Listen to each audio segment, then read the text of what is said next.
Hey everybody, welcome to Winners Win by Darrendale. I'm on location. I am in the library at the Fort Wallace Museum. Right here in Fort Wallace. I came to this rodeo when they had 45 bronc riders one time. One of the best rodeos. I've got my good friend Jane Humphrey Pierce. Yeah. Jane, thanks for taking your time out, and she's going to tell us a little bit about the museum, upcoming events, and some other exciting stuff. If you haven't been here, you want to see it. Jane, thanks for being with us today. Sure, it's a pleasure, Darren. Thanks for having us. Yes. I really appreciate it. So yeah, I am the president of the Fort Wallace Museum, which is owned and operated by the Fort Wallace Memorial Association. And this remarkable organization turned 100 years old this year. Okay. On May the 3rd. Isn't that something? That's... It's a private organization, a private 501c3, and has been operating here in Wallace County, run by local historians, farmers, and everything for 100 years. That's impressive, because that's people that are picking up the bootstrings and making it run, and it's not getting the funding. It's not Smithsonian, so that's telling us that anybody could do it in 100 years. That's great. Mm-hmm. What are the hours if somebody wants to come see the museum? Right now we're in our summer hours, and it is Monday through Saturday, 9 to 5, Mountain Time. Okay. We're on Mountain Time. We're one of those 3 counties here on the edge of the state that are on Mountain Time, and then Sunday 1 to 5. Okay. So come on in. We've got very friendly docents and staff and volunteers that are here to lead you on a tour, show you things, and keep you informed about Wallace County and Northwest Kansas history. What I was surprised about, and it was exciting learning, when Fort Wallace was going, how many people were here? What was the size of the fort? I believe it was designed to garrison 400 men. Okay. That's my understanding. So it would have been comparable in size to Fort Harker, Fort Hayes, even Fort Larned, which is preserved down there in the southwest. So they're all of similar design. Of course, this one didn't have a stockade like you see in the movies with those lumber, up around them and everything. This was out on the open prairie, and it had buildings that were made of limestone, that were natively quarried here close by, about 3 miles from the fort, and then also wood, which was in very, short supply. And so the wood would have been hard to come by in the early days until the railroad got here in 1869. There wasn't much wood on the plains. There wasn't very many trees. Nope. I know where I'm at, the Republican, there was hardly any trees anywhere, and right. this would be the same too. So tell us your favorite part of the fort and Fort Wallace, the time of history. Do you like the stagecoach the best? What do you like, the railroad part? What That's a good you? question. I think just the fact that Fort Wallace in this area was so much of an intersection of many different travel forms and different types of people that were headed different places as part of American history. So we interpret the history of the Smoky Hill Trail. Okay. So the Smoky Hill Trail was the shortest distance between Leavenworth and Denver. Okay. And they were looking for that route. It had not been discovered in 1865. Okay. So that route, they knew there had to be a way, but they kept going like the North Fork of the Smoky, and they would run out of water. Okay. And so finally the route was discovered in 1865. And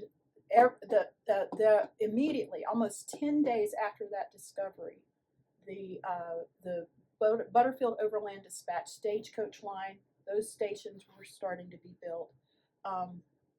And then almost that same route was both homesteaders and travel route to Denver, the Butterfield Overland Dispatch, the railroad, the Kansas Pacific Railway would have followed almost that same route. Okay. And so one led into another, and the Kansas Pacific Railway would have been the Transcontinental Railway. Okay. All right. So, and then our modern highway system, like the Victory Highway, Highway 40, kind of follows that same route. So I guess my favorite thing about it is that it spans millennia. This travel route spans millennia of time and every conceivable type of transportation that Sure. have brought people to this point so far, and they're all connected. And the interesting thing they're connected by is water. Sure. Everything goes back to forks in the Everything, rivers, certain locations. right, right. So I think that's my favorite thing. Thank you for answering that, because you are immersed in this here, and I Mhm. always like to know what excites people, and I love that because it's the trade routes. It's the trade. Oh, and I didn't even say it, but this is also an ancient trade route for the Native Americans. So, on foot, every conceivable kind of transportation comes through here. And then I say, you're just the latest one. You're the Yes. latest traveler to Yeah. come along this route. 20,000 years, Mhm. man's been traveling right through Fort Wallace, Correct. and you should come by and see it. Mhm. We'll come back after this short message, and we've got some exciting news. The museum's got a movie deal coming up. Yeah, pretty fun.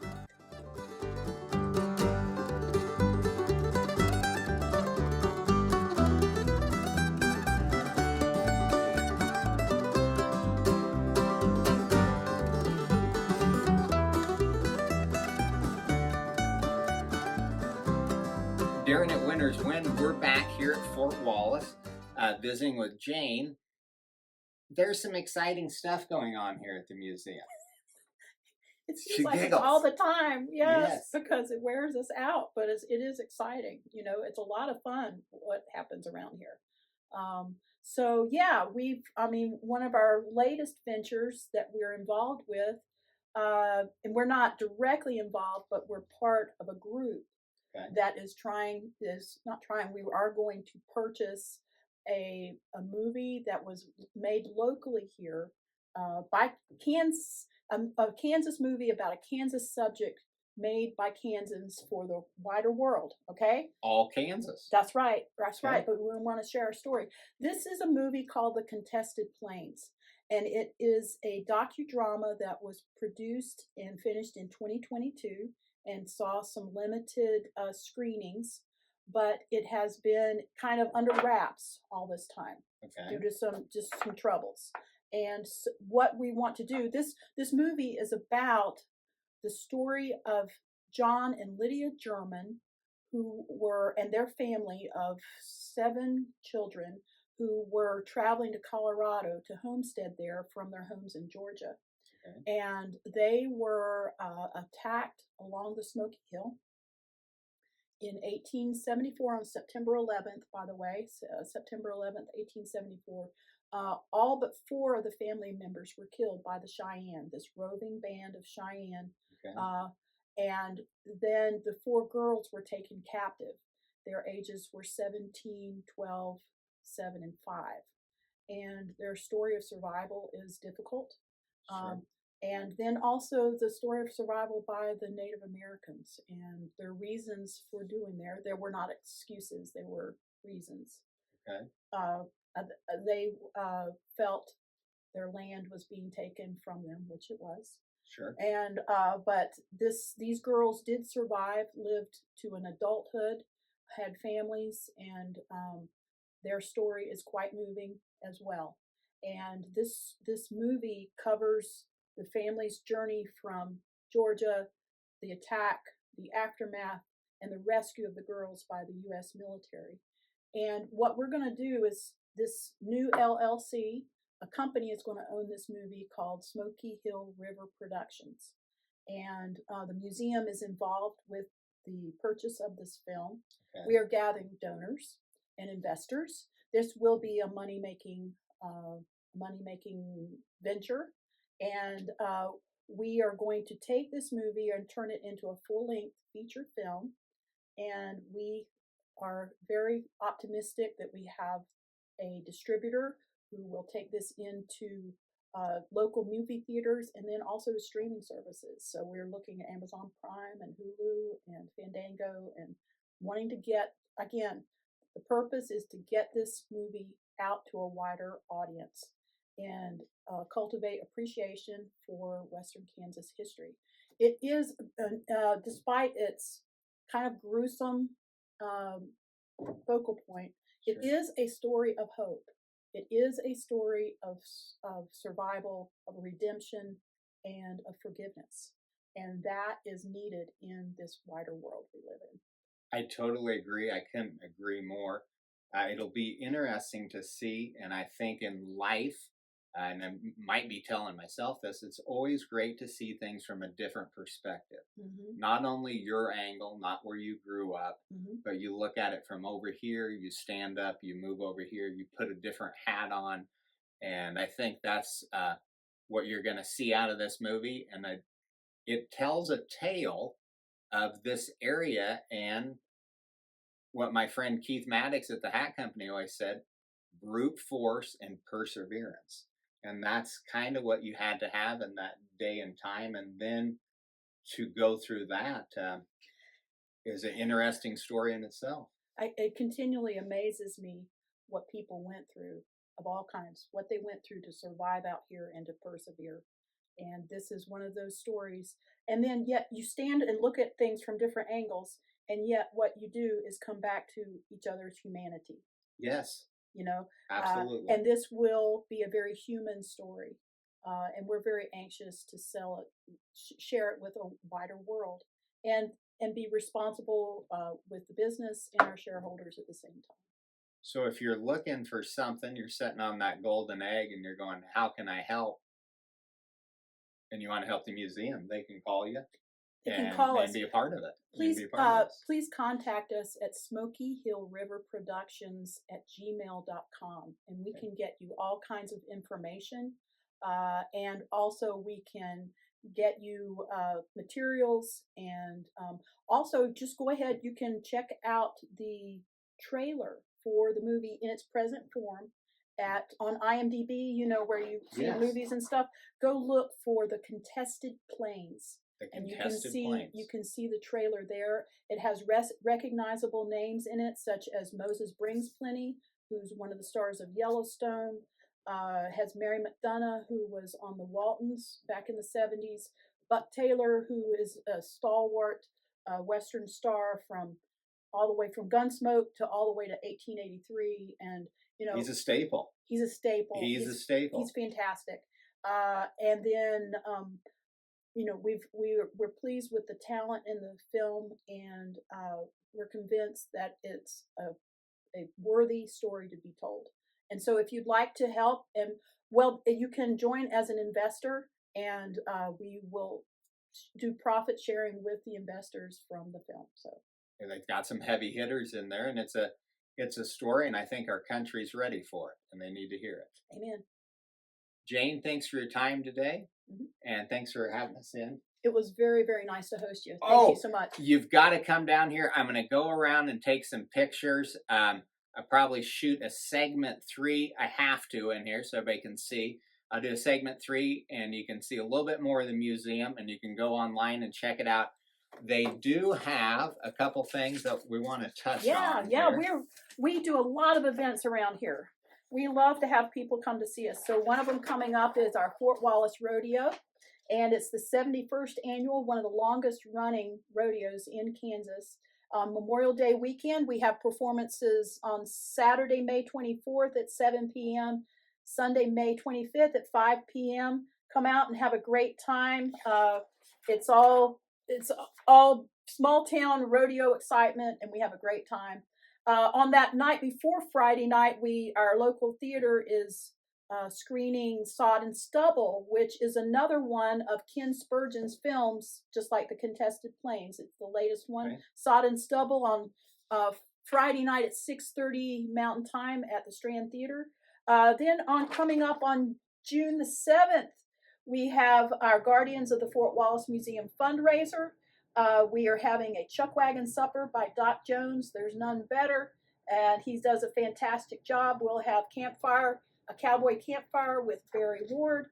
We'll have a special afternoon program where we have the Dust in the Wind stagecoach crew from Missouri. Okay. All right, these guys traveled along the Butterfield Overland Dispatch that route. Sure. Last summer, they took 9 days, went almost 100 miles with an antique stagecoach outriders, and they helped to highlight the history of the Smoky Hill Trail. There will be absolutely fabulous photographs from that journey, as well as a new coffee table book about that thick, full of photographs. It's so cool. So come out and join us June the 7th. You can see more information on our website, ftwallace.com. Please join us. That's awesome. What a fun event.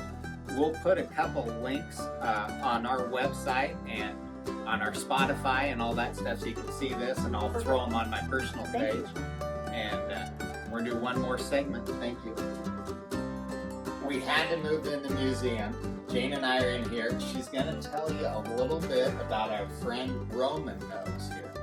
Okay, Roman Nose, this is what greets you when you come in. I said I use the word greet. He's a pretty stern character here. And Roman Nose is a figure that was created by Melissa Rao of Topeka. We have a number of these figures through our museum, very lifelike. Roman Nose was a Cheyenne holy man and a great warrior and leader of his people. He was lived in a very stern and religious life, and he dressed for battle according to his medicine that had been revealed to him in a dream. And he believed his medicine protected him from being killed in battle as long as he followed all the rules of his medicine. So you can see him in his full Cheyenne regalia. This regalia, it was made by a noted Cheyenne material culture expert named Ken Widener, who's also involved with the film, The Contested Plains. And he outfitted all the natives in the Contested Plains. So in that movie, everything's as spot on as it can be. I love that. It's pretty accurate as far as we could do. Okay. He is wearing a traditional buffalo headdress, and it has feathers on it, eagle feathers that drag the ground. They're painted in red, white, and black with horsehair tips.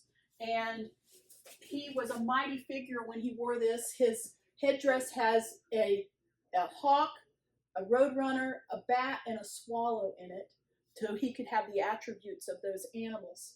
And then his face was in this very distinctive paint pattern. And he might not have worn all these clothes when he went into battle. He would have been almost naked. He would have been almost without clothes. But we are showing him in full regalia, and also German silver. He was known to have been at the Battle of Beecher Island, and it is very ironic that the morning, I think it's like the 7th or 8th day of the battle, he accidentally went up against his medicine by eating meat that had been prepared with an iron fork. Okay. And that was, he could not use the white man's utensils. When he discovered he had eaten this meat, he said, okay, I've got to go off and purify myself before I can go into battle. And the other warrior said, we don't have time for that. You've got to come now. You know, the time is now to go attack. Right. And so he said, well, it's a good day to die. And so he went into battle, was mortally wounded, and died that evening at almost the same exact moment as Fred Beecher from the soldier side, of Fort Wallace, Fred Beecher of Fort Wallace, for whom Beecher Island was named.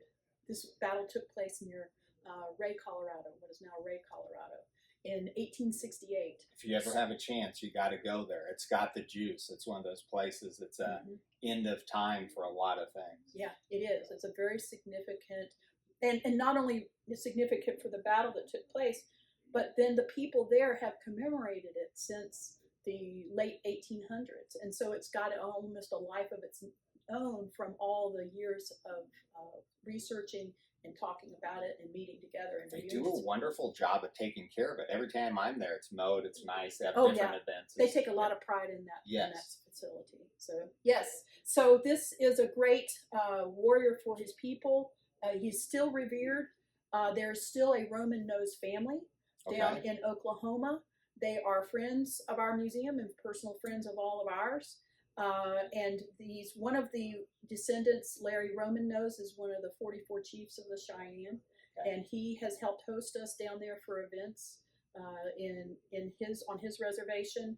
They're wonderful people, and also it's ironic that the artist because part of his medicine was he could never be photographed. So we don't have a photograph of Roman nose, but the artist kind of took some composite photographs of the Cheyenne and did a face, and it ends up that this looks exactly like one of the Roman nose descendants, and that's kind of spooky. That's interesting. Yeah, it is. Melvin Roman nose is his name, and you hold it up to his face, and you're just like, well, that's who you are.